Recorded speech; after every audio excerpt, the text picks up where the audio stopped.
I'm David Leonhardt. I'm a writer for the New York Times.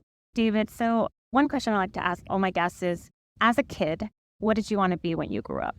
I love that question because if you had asked me, I wouldn't have said a journalist. But in retrospect, it's obvious that is what I wanted to be. So if you had asked me at first, I probably would have said third baseman for the Boston Red Sox.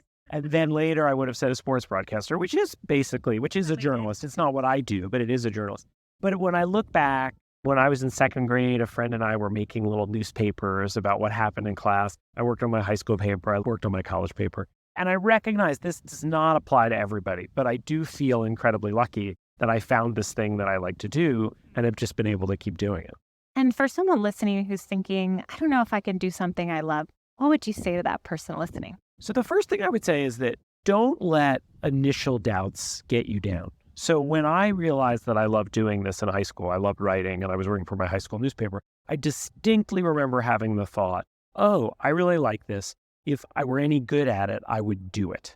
And I think what often happens to people is they start doing something and they realize they like it. And at the same time, they realize they're not very good at it. And that's because almost no one is good at anything initially, right? So at the same time that you are realizing that you like it, the odds are overwhelming that you're not going to be good at it. And don't let that stop you. You do have to do a lot of work. You do have to get better. But in most lines of work, you're always getting better, or for decades, you're getting better. And so one of the main things I talk to people about when I go out and talk about writing in particular is writing is hard, even for writers. And most people, at least at the beginning, and maybe for much longer than that, think they're not good at it. Work to get better. Don't give up. Don't think that for other people that it somehow comes super easily. And maybe there are a few people like that, but not most people. And so what would you say to a writer? How do you get better? Obviously writing. I mean, it's basically writing and reading. Stephen King likes to say the single best thing you can do to get better as a writer is just read. Read, read, read. The human brain is built that we mimic. That's how we learn to talk, right? The way you learned to talk was by listening to people around you. The way I learned to talk was by listening to people around me. That's also the way you learn to write. And so reading is probably the single best thing you can do. Don't just read. If you want to be a journalist, don't just read journalism. If you want to be a novelist, don't just read novels. And then the other thing you would need to do is you need to write in a way that is at least semi-public. So not just an English paper with only the teacher seeing it. Put it somewhere where you can get feedback on it. And that is specific to writing, but it's also, I think there are versions of it in many other professions. Like get reps and don't get so down on yourself when you make mistakes, but also be reflective. What could I have done better? Thank you so much, David. Thank you. Thank you. I'm Kate Bowler. I wrote a book called Everything Happens for a Reason and Other Lies I've Loved, and I'm a historian and a podcaster. As a kid, what did you want to be when you grew up? I wanted to be a historian like my dad. My dad's a Tudor historian, and I became an American religion historian, so super different. But I did love his sense of purpose, and I never thought there was ever going to be a dollar to be made by it, but that it was going to be a world of ideas, and then you could make life fundamentally more interesting for yourself and for other people if you could learn to think that way. And what would your advice be to someone who's listening who says, I have an idea or I have a passion, but I don't know that there's a dollar to be made either? Right. Welcome to academia. I enjoy it.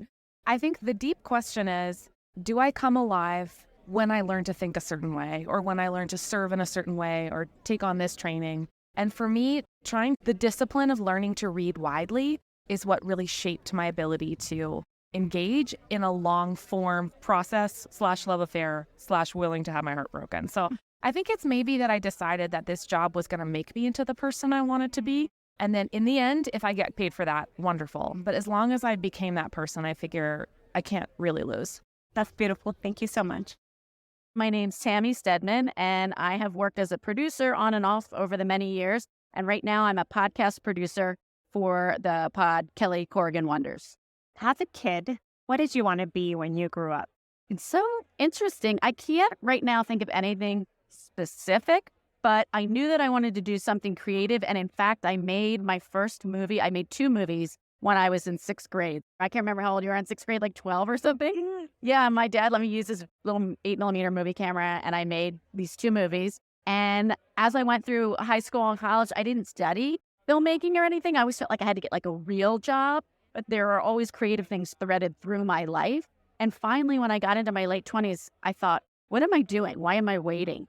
So I went to film school in my late 20s and then started out on a whole new path And I've been doing creative stuff ever since.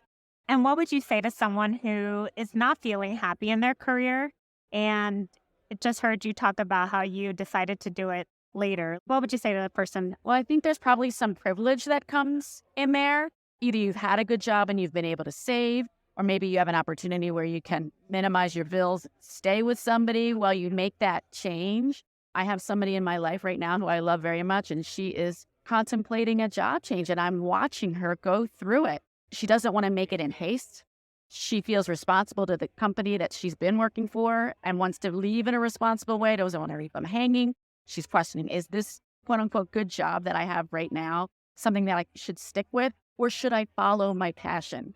And I see the scared look in her eyes, and I'm trying to say to her, be responsible to the people you're leaving. Don't do it in an inappropriate, rude way. Make sure you have some money saved. You're talking to me about your passion, so I want to support you in some way. And then jump.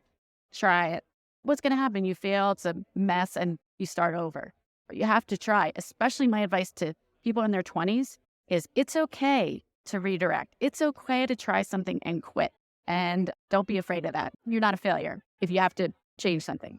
Thank you so much. Hi, I'm Wendy Suzuki. I'm Dean of the College of Arts and Science at New York University and a professor of neuroscience and psychology there. And I'm also an author of a new book called Good Anxiety, Harnessing the Power of the Most Misunderstood Emotion. So Wendy, tell me, as a kid, what did you want to be when you grew up? As a kid, I had a secret desire to be a Broadway star. Even though I was so shy, there was no way that I was getting up in front of people. But that has been a love and a secret desire all of my life. What do you think it was about being a Broadway star that was attractive to you? My father was a huge Broadway fan, and he took us to all of the traveling Broadway shows in San Francisco all through growing up. And those were the most talented people that I saw growing up. They could sing, they could dance, they could act. And I just looked at them and was like, I want to do that. I want to do all those things. That's why, I think. And tell us, so how do you think that connects to what you do today? Well, I think that some people are surprised to know that I'm a certified exercise instructor, but I'm not surprised at all. I needed some outlet for that performative aspect, that performative desire that I had ever since I was a little girl. So yes, I bring that out. And now I can say, because my office is actually on Broadway, that I have performed on Broadway. That's amazing. And what kind of exercise do you teach? I teach a form of exercise called intensati. Inten stands for intention, and sati is a Pali word that means mindfulness or awareness. It was developed by an amazing fitness instructor, Patricia Moreno, in New York City. I fell in love with it, and then I got certified, and so I teach it to this day. That is so cool. Tell us, if there's someone listening who does not feel happy in their role today, who's sitting at their desk now thinking, I want to find what I love. Yeah. What would you say to them? I would say that all of our brains, including your brain, has evolved to learn new things. A theme of the talks that I give is this concept of brain plasticity, that our brain, with certain experiences, it can grow and get big and fat and fluffy. But with other experiences, with too much stress and anxiety, it can shrink and actually go down. Yes. And so I would say that your brain was designed to learn. Go out and choose something, find something that you love. And guess what? Your brain is going to learn how to do that and glom onto that. That's what I would say. That's beautiful. Thank you so much. You're welcome. My name is Curtis Sittenfeld, and I'm a fiction writer. And my most recent novel is romantic comedy. As a kid, what did you want to be when you grew up? I mean, I always wrote a lot and read a lot from a very early age. And I think if I had sort of known I could be a novelist or a writer, I would have picked that or planned on that. I think I probably wanted to be like a lawyer of all things. I know. It felt probably like a little bit glamorous. I think I watched like Divorce Court after school. Obviously, being a writer and then maybe even the lawyer piece, how do you think that connects to what you do today? I mean, they both obviously involve a fair amount of writing and sort of constructing a narrative or, constructing a story that's coherent. I mean, I think being a writer, you get to have the luxury of it's supposed to be primarily entertaining instead of primarily convincing. Well, I don't know. Your characters are pretty convincing. I love them. Oh, thank you. Thank you. I guess maybe a question is, do you love your job and what you do? I do love my job. I think a lot of professional writers actually wouldn't say, I love writing. And I think in some ways, somebody who says, I love writing is more likely to be like a hobbyist than a professional. Although, of course, there are some professionals, but it's more like it's a practice and you try to do it as much as possible and you don't wait for inspiration. And it's just, but I feel so lucky that it's like sometimes when I'm reading someone else's novel, I'll think to myself, am I doing this for work or for pleasure? And then I'll think, if I can't tell the difference, that is such an extraordinary privilege because there are many people who definitely know when they're working and when they're not working.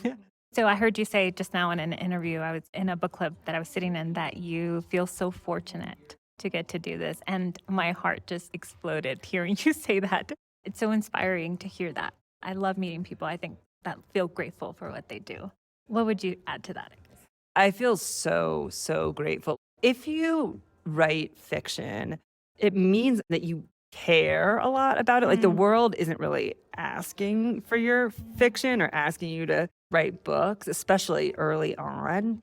And so the fact that I get to do this, and I think something that links my books is sort of thinking like, why are humans the way we are? And why do we often act against our own best interest? And like, why are we endearing? And how do you put a life together? And it's like such a thrill to be able to analyze those unanswerable questions. And it's so mentally engaging when my books are published to get to kind of get feedback from readers or hear about. I mean, a lot of times I wrote this book that obviously has elements of Saturday Night Live. So then I get to hear all these fun anecdotes about Saturday Night Live, or there's an Indigo Girls plotline. So I get to hear, like, someone was like, in 1987, I hired the Indigo Girls for, I think, $175 to play at my graduation party in my backyard. And it's like, I get to, it's a sort of a feedback loop of thinking about people and life and meaning and relationships, and then getting to hear other stories about it. And it's like, how could I not feel so lucky?